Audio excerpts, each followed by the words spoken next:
Hello everyone, today we are going to learn Chapter 10 Grassroots Democracy Part 1 Governance from your social science textbook. In this video, I'll be covering each and every line from the chapter so you don't miss anything important. Make sure to keep your notebook and pen ready and take notes while watching. This will help you remember the concepts better. I'll explain the concepts clearly and you can pause or rewind any time to write things down. So, let's begin. The chapter starts off with a quote from Mahabharata. So, Rajanam Dharma Goptaram Dharmo Rakshadi Rakshida. The ruler protects Dharma and Dharma protects those who protect it. A ruler, like a king or leader, must do what is right and fair. This is called Dharma. Doing your duty and being good. When the ruler protects Dharma, then Dharma protects the ruler and the people. If you do the right thing and protect goodness, it will protect you back. Next is a quote from Rigoberta Menchú Tum.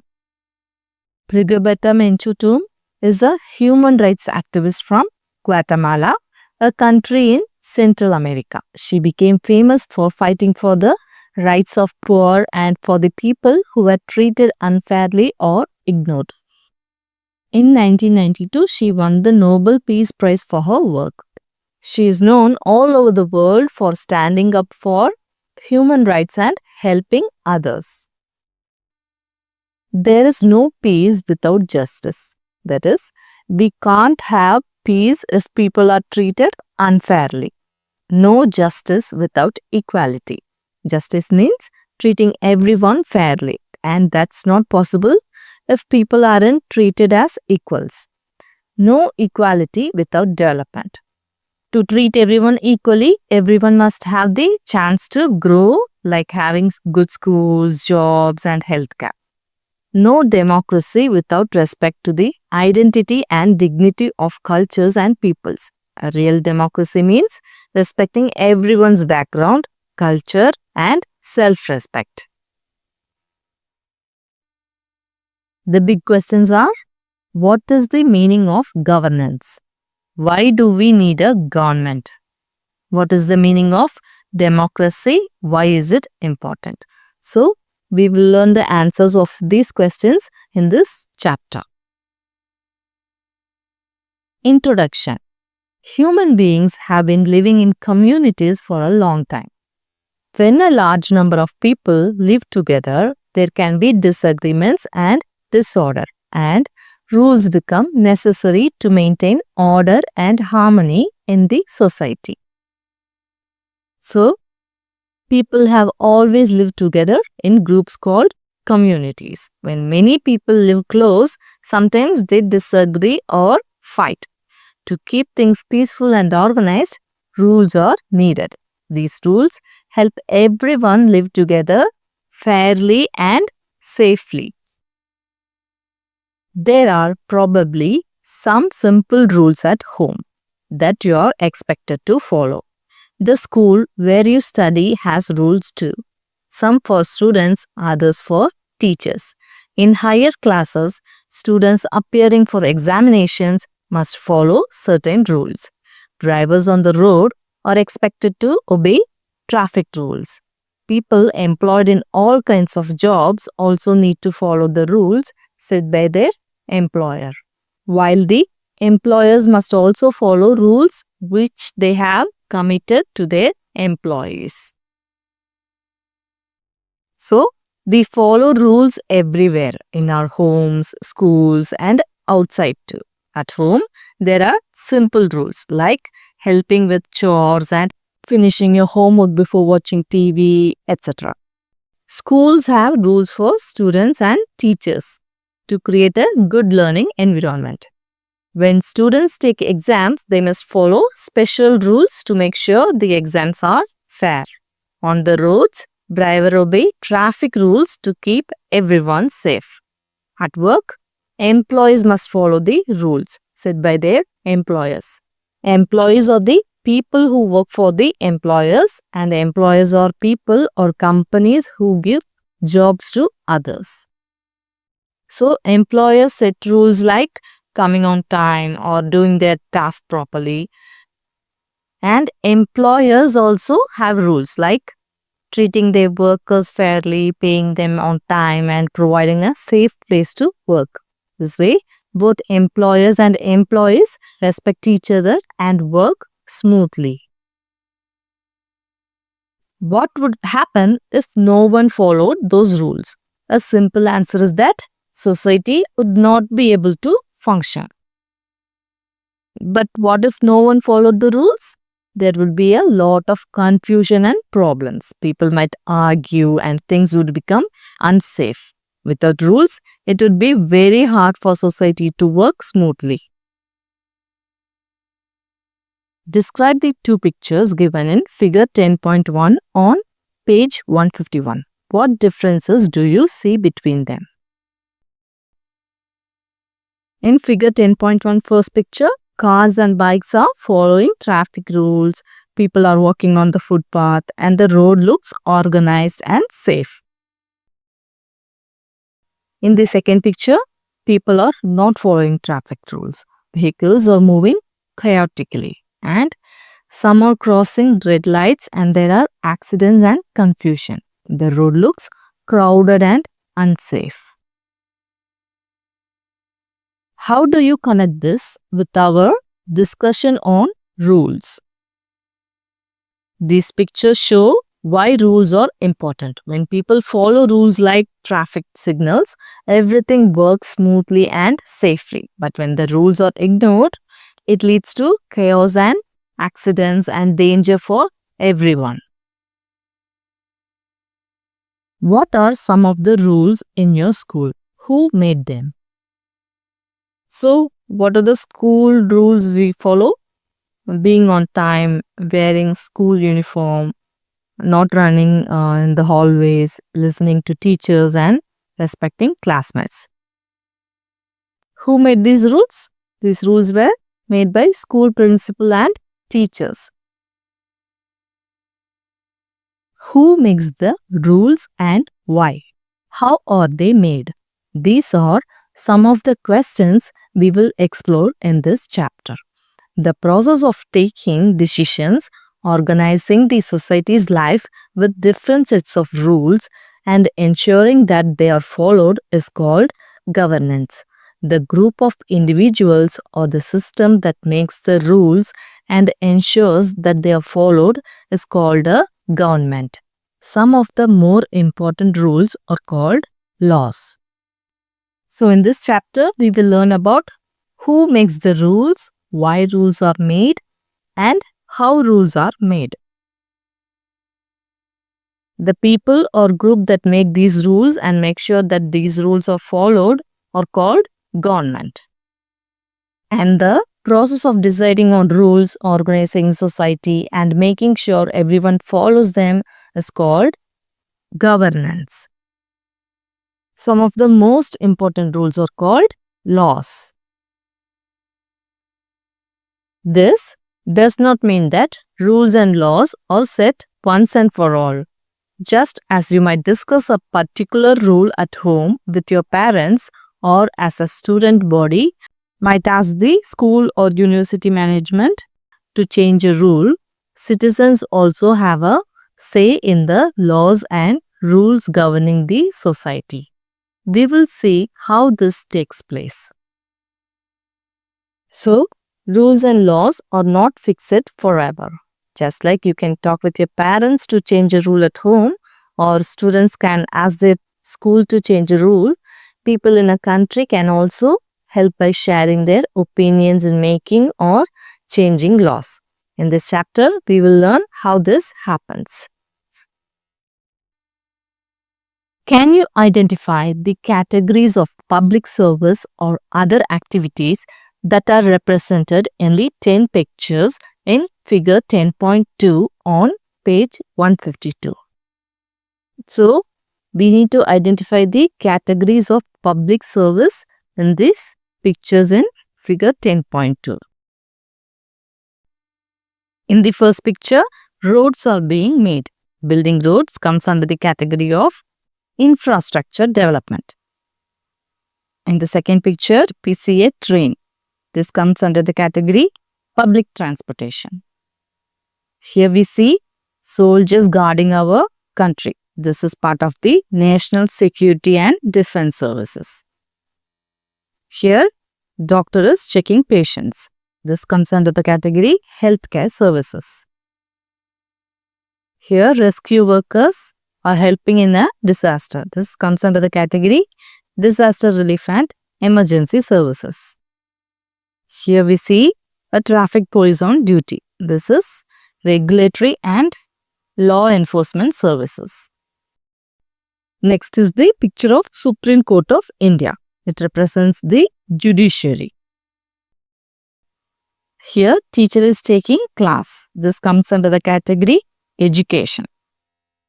Here we see a postman on duty. This is postal services and communication.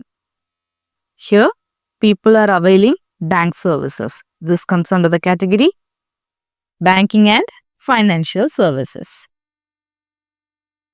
What role do you think the government plays in each of these activities? So, what roles does the government play here? The government builds and maintains roads for safe travel.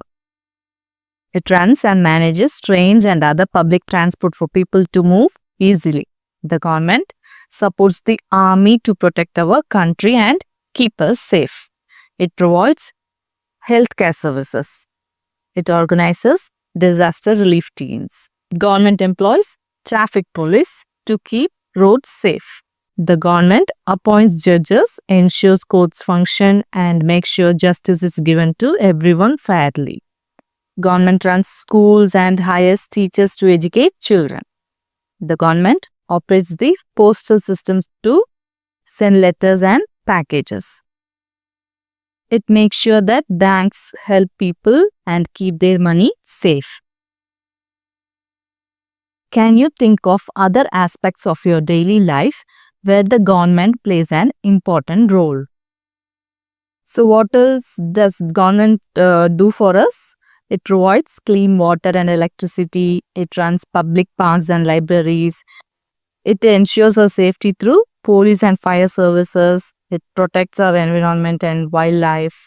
It organizes sports and cultural events. So, government plays an important role in our life. 3 organs of government. So, the government is divided into 3 important parts or groups. All over the world, digital technologies have been transforming the way societies function. In India, till about 30 years ago, people who wanted to transfer money to a distant relative would have to queue up at the post office to send a money order after filling up a form. Or if they had to send a payment to some business, they would queue up at their bank to obtain a demand draft, which would then have to be sent by post. You have probably never heard these terms money order or demand draft because today we have digital means of sending across money instantly. So all around the world, new digital technologies are changing how people live and work. In India, about 30 years ago, if someone wanted to send money to a relative far away, they had to stand in a long line at the post office. They also had to fill out a form to send money using a form called money order. Or if they wanted to pay a business like a shop or a company, they had to go to the bank, wait in line and get a special form called demand draft. After that, they would send this paper to business by post. You might not have heard this because today we are using phones or computers to send money instantly without waiting in lines or sending papers by post. However, this has also created a new class of criminals who, without even leaving their desks, find digital ways of stealing people's money. This has led many governments to pass new laws in order to fight such criminal activities called cybercrime. Some of those criminals who believe in robbing innocent people of their hard-earned money instead of using their skills to contribute to the society have been arrested and convicted in court. They are usually fined as well as jailed for some years. So, with digital technology, it's easy to send money quickly. But this has also created a new group of criminals who steal money using computers without even leaving their desks. These crimes are called cybercrime, and many governments are making new rules to stop these crimes. Some of these criminals who choose to steal money instead of helping others have been caught and punished by the court. They often have to pay fines or go to jail for a few years. Through this example, we can see how the three branches or organs of a government work together. So this example shows how the three parts of the government work together. The legislature is the organ that makes new laws or legislates. Sometimes it also updates or removes existing laws. This is done by an assembly of representatives of the people. We will soon see how the Indian system works. So, the legislature is the part of the government that makes new laws. Legislate means to make or create laws. It can also change or remove old laws. This is done by a group of people chosen by the citizens to represent them. Soon we will learn how this works in India. The executive is the organ that implements or executes the laws. This includes the head of state, who may be a president, a prime minister, or a chief minister, the ministers, and any agency responsible for enforcing law and order. In our example, that agency is the cyber police. So, the second part of the government is called the executive, which implements or executes. Execute means to carry out or put into action. It executes the laws. This means they make sure the laws are followed. The executive includes important leaders like the president, prime minister, or chief minister, as well as ministers and groups that keep law and order. In our example about cybercrime, the cyber police are part of the executive because they carry out the law by catching criminals who steal money using computers. The judiciary is the system of courts which decides whether someone has broken the law and, if so, what course of action should be taken, including punishment if necessary. Sometimes it also examines whether a decision taken by the executive is right or whether a law passed by the legislature is well conceived and fair to all. The third part, judiciary, is the system of courts. They decide if someone has broken the law and what should happen next, like giving punishment if needed. Sometimes the judiciary checks whether the decision made by the executive, that is the government leaders, is correct or not. It also looks at laws made by the legislature to see if they are fair and good for everyone. Explain how the three government organs are at work in the case of cyber criminals described above. How do they intervene? So, what are the three organs of government? Legislature, executive, and judiciary. Legislature makes new laws or changes or removes old laws. Executive implements the laws. Judiciary is the system of courts. In the case of cyber criminals, legislature create laws against cybercrime and decide what punishments should be given. Executive, including cyber police, carries out these laws. They investigate and catch the cyber criminals. Judiciary, that is the court, decides whether that cyber criminals are guilty. If they are, the courts decide the punishment like fines or jail time. In a good system of governance, these three organs must be kept separate, although they interact with each other and work together. This separation is called the separation of powers. Figure 10.3. It is intended to provide a system of checks and balances. This means that each organ of the government can check what the other is doing and restore balance if one organ acts beyond its expected role. In a good government, these three parts, that is legislature, executive and judiciary, are kept separate. This is called the separation of powers. Even though they are separate, they work together and check on each other to make sure no part becomes too powerful. The checks and balances system means that each part of the government watches what the others are doing. If one part tries to do more than it should or misuse its power, the other parts can stop it and keep everything fair and balanced. As you can see in this picture, the arrows between them symbolize mutual interaction, cooperation, and oversight. This interdependence ensures that no single organ becomes too powerful. Together, these three are the foundation of governance. As a class activity, can you imagine the sort of disorder we might witness if all three organs were under the control of the same group of people? Can you describe any such real-life situation you may have heard of? Imagine if the same group of people controlled all three parts of the government, the lawmakers, the law enforcers, and the judges. What kind of problems do you think might happen? There will be no freedom of speech. People may not be allowed to say what they think. Unfair laws. The group in power might make laws only to help themselves, not the people. No fair trials.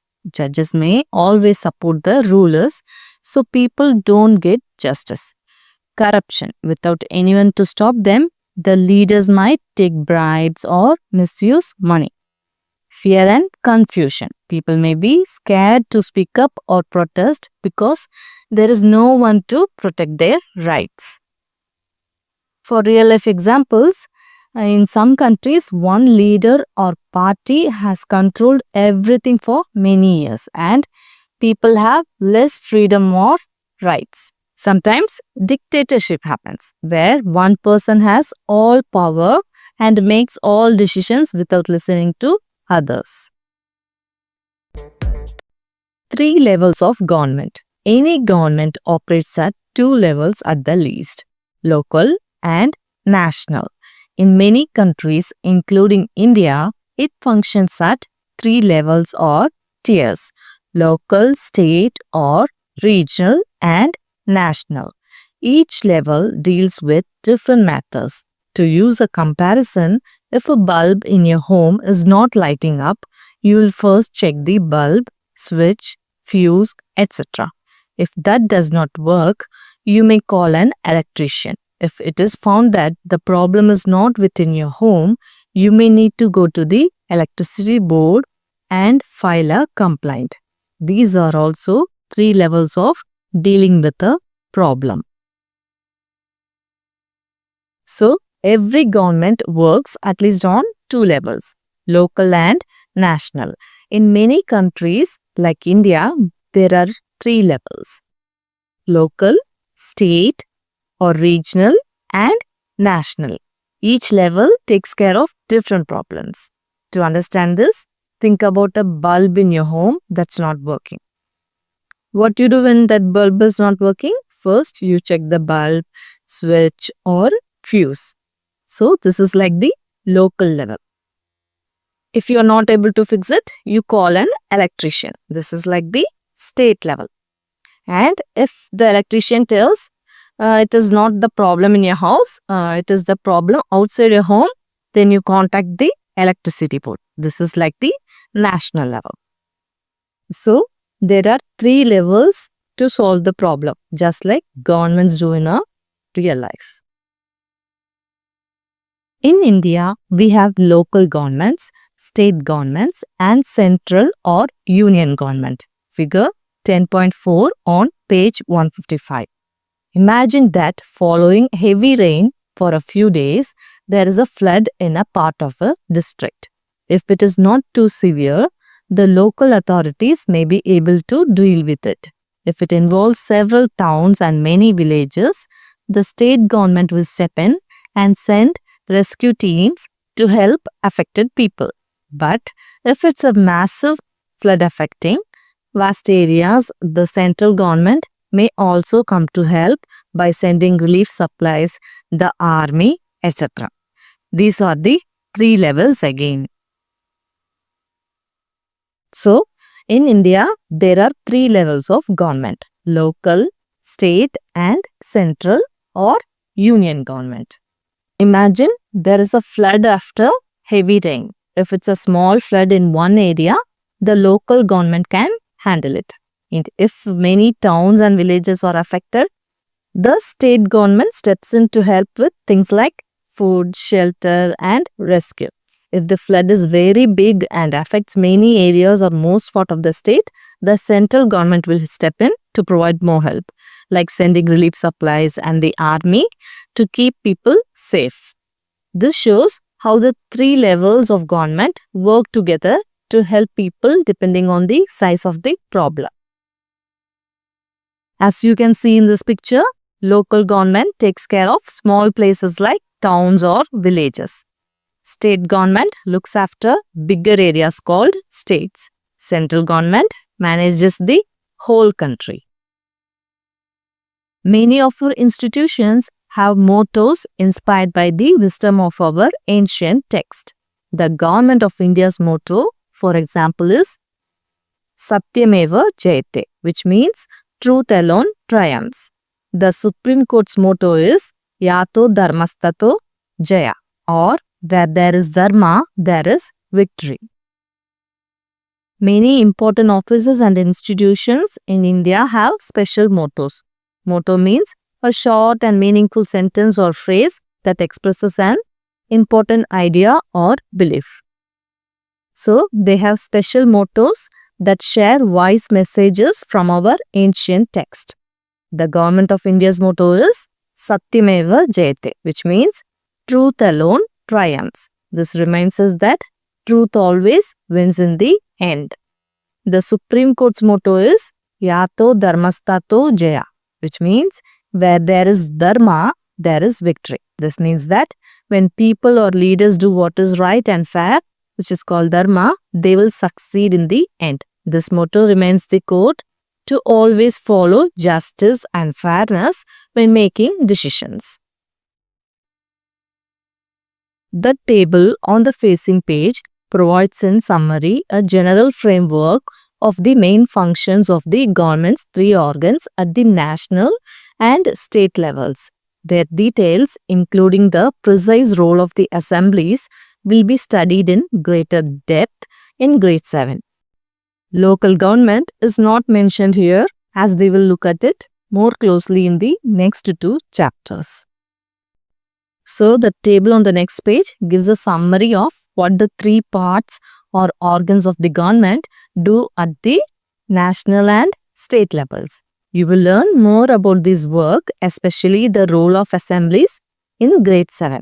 The local government is not shown in the table because we will learn about it in detail in the next 2 chapters. First, we see the India's judiciary system, that is the system of courts. All India, that is national level, Supreme Court of India is the highest court. It hears important cases from all over India and makes final decisions that everyone must follow. In state level, each state has its own high court. The high court handles cases from that particular state. Next, we have legislature. The legislature is the part of government that makes laws. In national level, 2 houses, Lok Sabha and Rajya Sabha, formulate national laws. House is an assembly where laws are discussed or passed. So what is an assembly? An assembly is a group of people gathered together in one place for a common purpose. So for the national level, there are two houses, Lok Sabha and Rajya Sabha. These two houses discuss and pass laws that apply to the whole country. In state level, one state assembly or Vidhan Sabha. Note that most states have a single assembly. A few states have two. So, at the state level, we have one assembly called Vidhan Sabha. Most states have one assembly, but some states have two assemblies. The state assembly makes laws that apply only within that state. So, laws for the whole country are made by Parliament and laws for each state are made by the state assembly. Next, we have executive. Central government led by the President of India, nominal head and supreme commander of the Indian Armed Forces. Prime Minister as the executive head. So what is the executive? Executive is the part of the government that carries out and enforces laws. In central government, executive is led by the President of India as the nominal head and supreme commander of the Indian Armed Forces.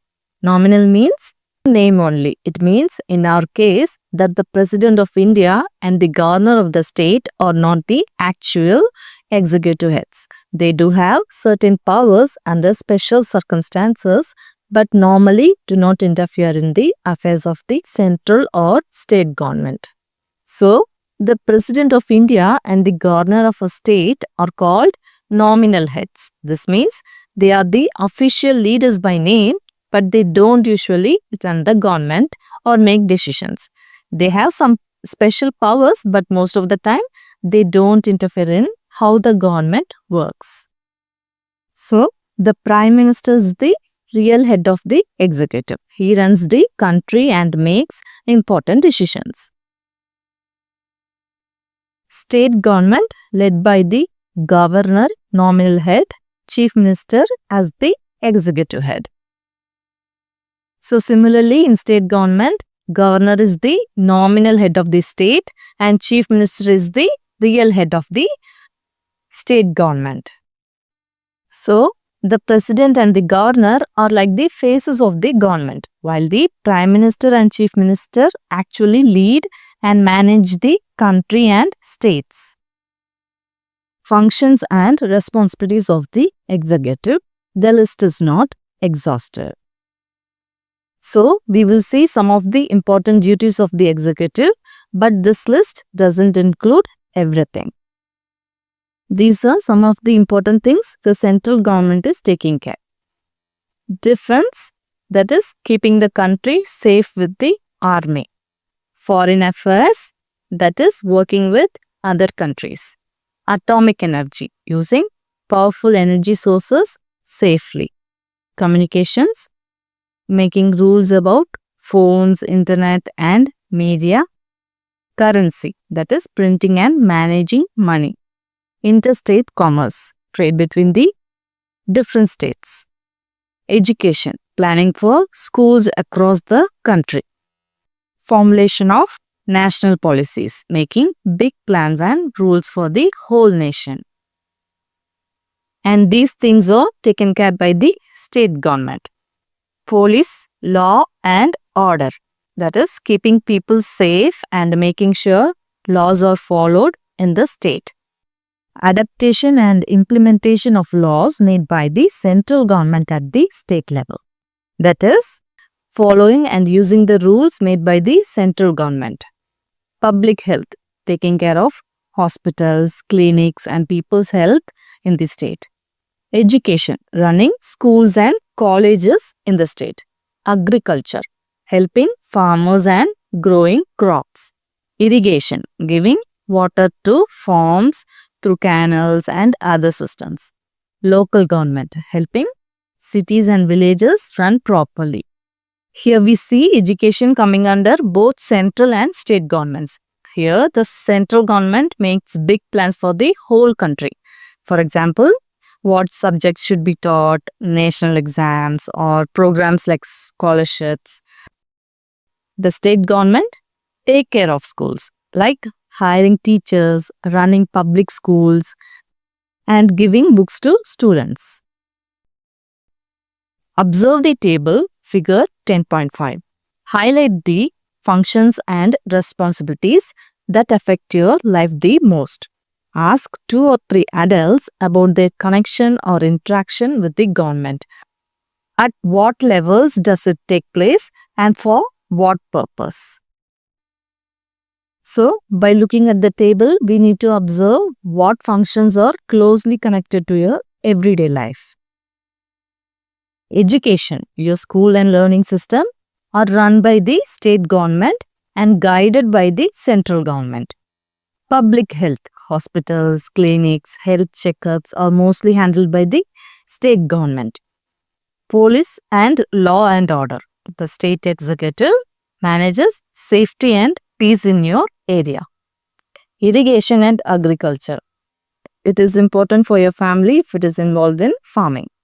Local government, which provides water, builds roads, manages waste, street lights and parks in your town or village. When you ask adults about their interaction with the government, your parents might say that they went to government hospital for treatment, which is public health under the state government. Your uncle might have filed taxes, which involves central government. Your teacher might have attended some government training program, which falls under the state government with some help from the central government. And your neighbor might have reported a theft to police, that is law and order, which comes under the state executive. Dr. APJ Abdul Kalam. Born in a humble family in Rameshwaram, Tamil Nadu in 1931, Dr. APJ Abdul Kalam was a renowned scientist nicknamed the Missile Man of India for his crucial role in the development of India's space program, missile program, and nuclear capabilities. We all know about APJ Abdul Kalam, isn't it?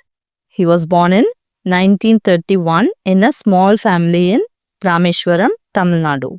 He was a famous scientist. He was known as Missile Man of India because he helped develop India's space and missile programs. He also played a big role in building India's nuclear power. Dr. Abdul Kalam served as the 11th President of India from 2002 to 2007. Despite the high status, he remained deeply connected to the people and the youth in particular. Through his passion for good education and innovation, he inspired millions with his humility, dedication to social causes, and commitment to the nation.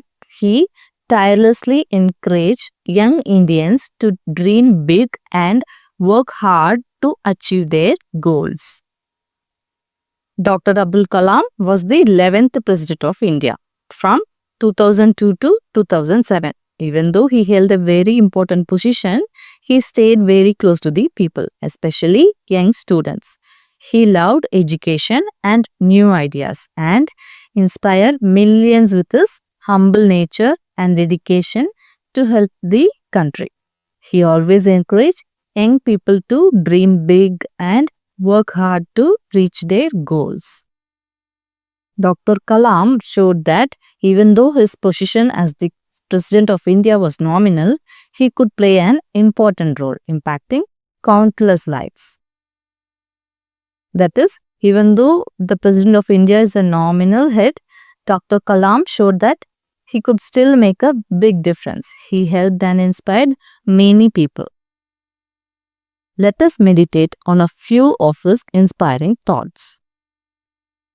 So, we will see some inspiring thoughts from Dr. APJ Abdul Kalam. Look at the sky. We are not alone. The whole universe is friendly to us and conspires only to give the best to those who dream and work. This means The world and the universe support those who have big dreams and work hard to achieve them. If you believe in yourself and put in effort, good things will happen. If you fail, never give up, because fail means first attempt in learning. End is not the end. In fact, end means effort never dies. If you get no as an answer, remember, no means next opportunity. So, let's be positive. This means that failure is just the first step to learn something new. End is not the end. It means effort never dies. Keep trying and don't give up. When someone says no, it's just a chance to try something else. It means next opportunity. Something better might be coming next. Always stay hopeful and keep trying. To succeed in your mission, you must have single-minded devotion to your goal. This means to achieve something important, you need to focus only on that goal and work hard without getting distracted. Dream is not that which you see while sleeping. It is something that does not let you sleep. This means a real dream is not just when you see when you're asleep. A real dream is a goal so big and exciting that you can't stop thinking about it. It makes you want to work hard and keep going until it comes true. If 4 things are followed, having a great aim, acquiring knowledge, hard work, and perseverance, then anything can be achieved. If you want to succeed in your life, you need to do these 4 things. Have a great aim. Know what you want to do in life. Learn new things. Keep gaining knowledge. Work hard. Try your best and don't be lazy. Never give up. Keep going even when it is hard. This is called perseverance. If you dream big, learn, work hard, and don't give up, you can achieve anything. Democracy. You may have noticed that we earlier mentioned representatives of the people. This is one of the foundation stones of the system of governance adopted by most countries of the world. Democracy. The word democracy comes from 2 Greek words. Demos meaning people and kratos meaning rule or power. So, democracy literally means the rule of the people. So, most countries in the world use democracy. In this system, people vote to choose who will lead and make rules for everyone. This system is called democracy.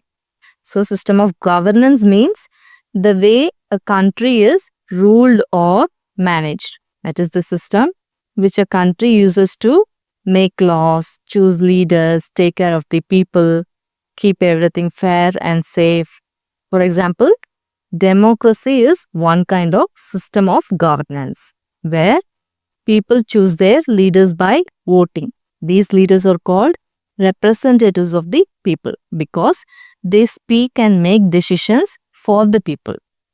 The word democracy comes from the Greek words demos, which means people, and kratos, which means rule or power.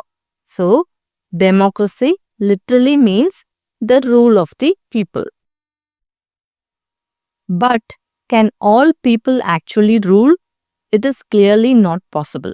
Imagine there is a problem that your class wants to bring to the attention of your school's principal.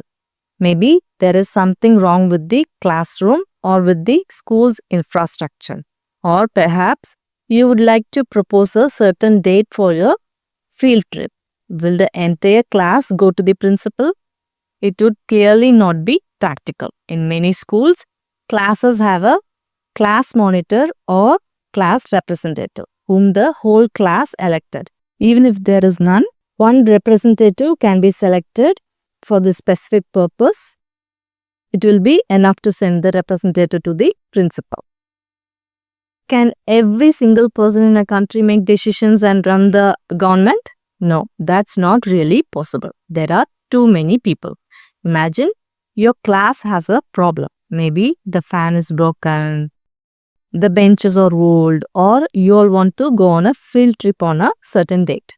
Can the whole class go and talk to the principal at once? No, that would be too many people and very difficult to manage.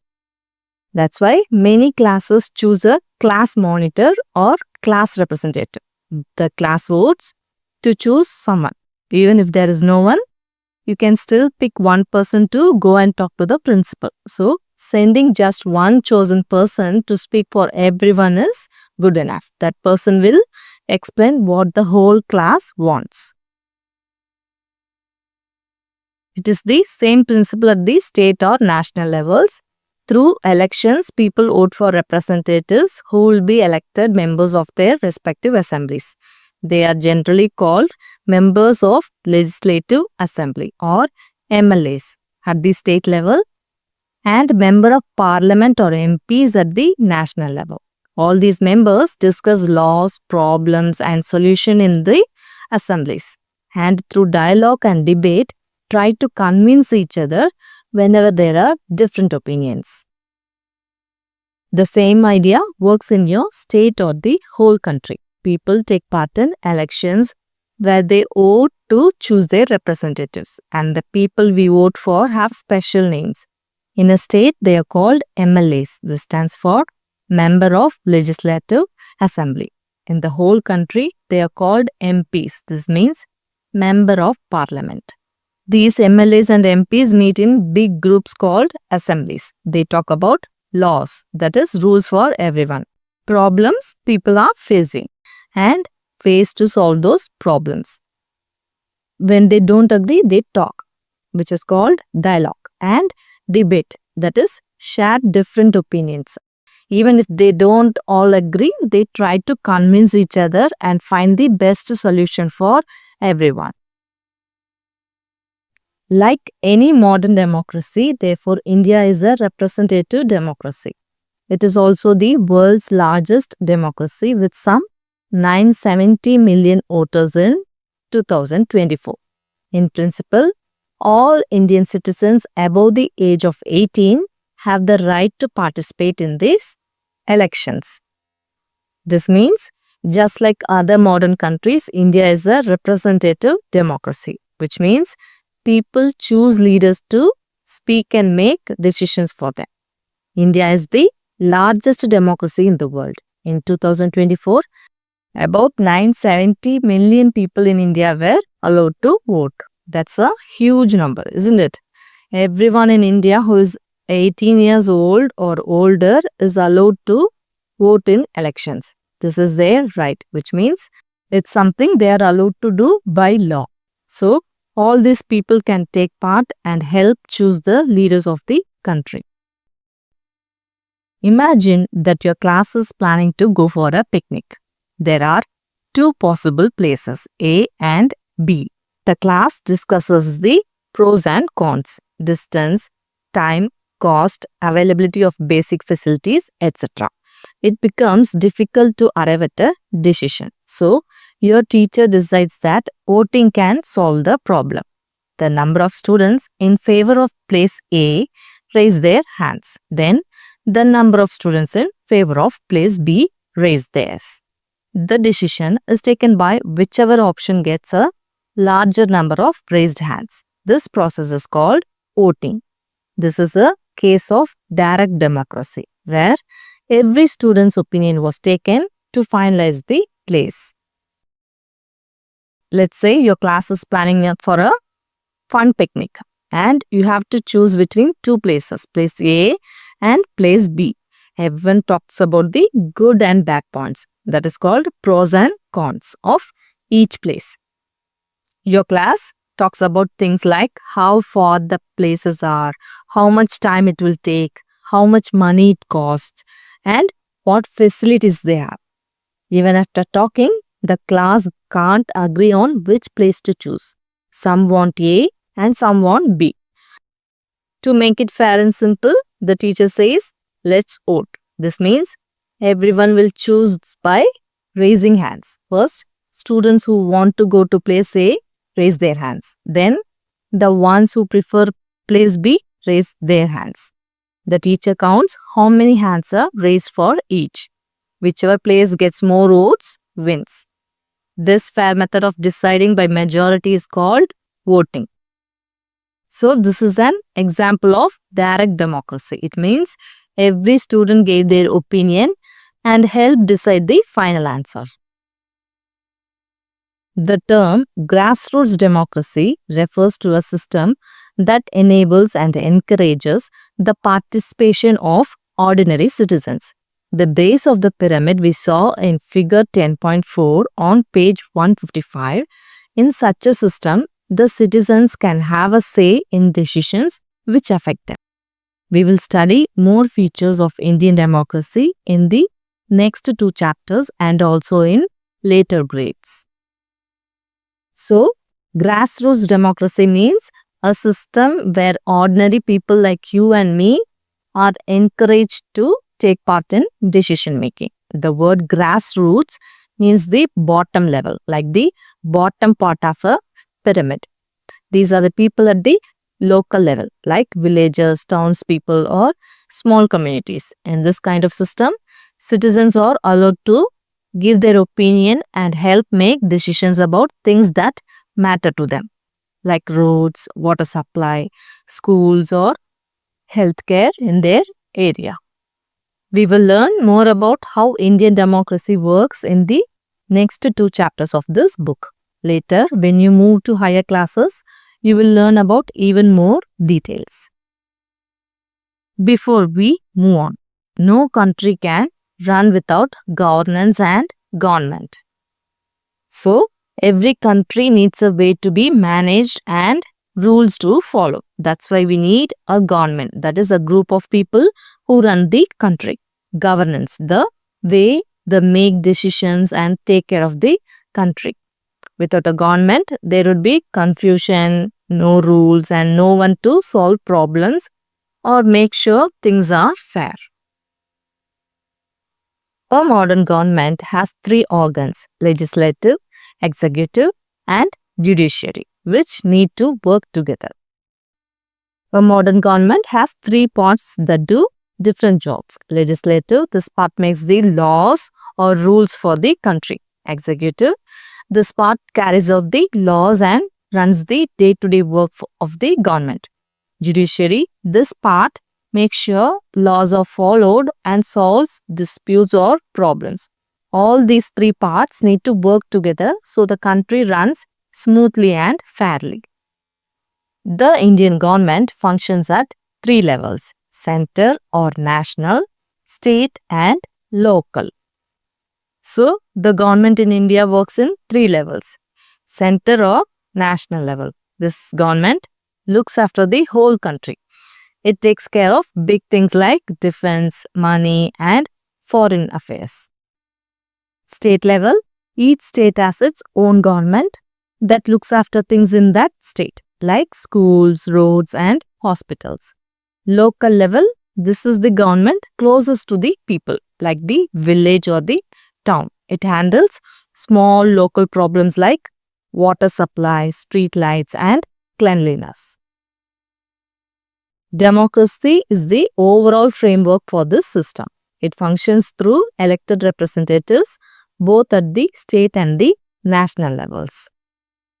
That is, democracy is the big system that helps run the government in India. It works by people choosing leaders called representatives through elections.